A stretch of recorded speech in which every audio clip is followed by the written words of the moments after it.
Welcome to our channel. Today we how to create an online tutoring service with tutor.com, quick tutorial step by step clearly. Creating an online tutoring service with tutor.com is straightforward. First, go to the tutor.com website. Click on the Become a Tutor link. Fill out the initial application form. Provide your personal information, including your name and email address. Select the subjects you are qualified to tutor. Upload any necessary documents, such as your resume and teaching certifications. After submitting your application, wait for a confirmation email. Once approved, set up your tutor profile. Add a professional picture and a compelling bio to attract students. Specify your availability for tutoring sessions.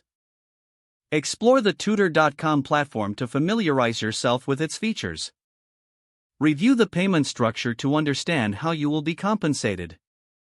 Practice using the tutoring tools available on the site. Reach out to potential students through the platform.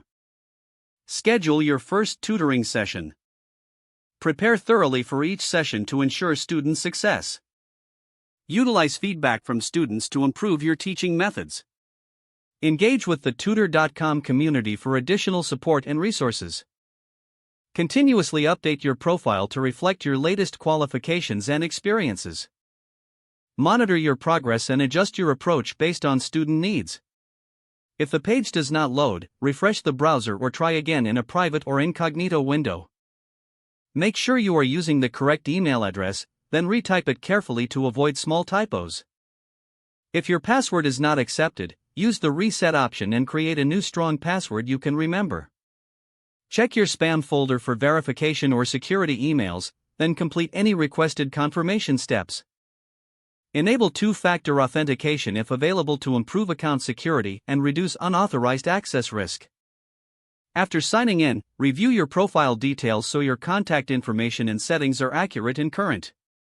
If you see an error message, note it down and try again after restarting your device and internet connection. Don't forget to like this video and subscribe to our channel for more step-by-step tech guides.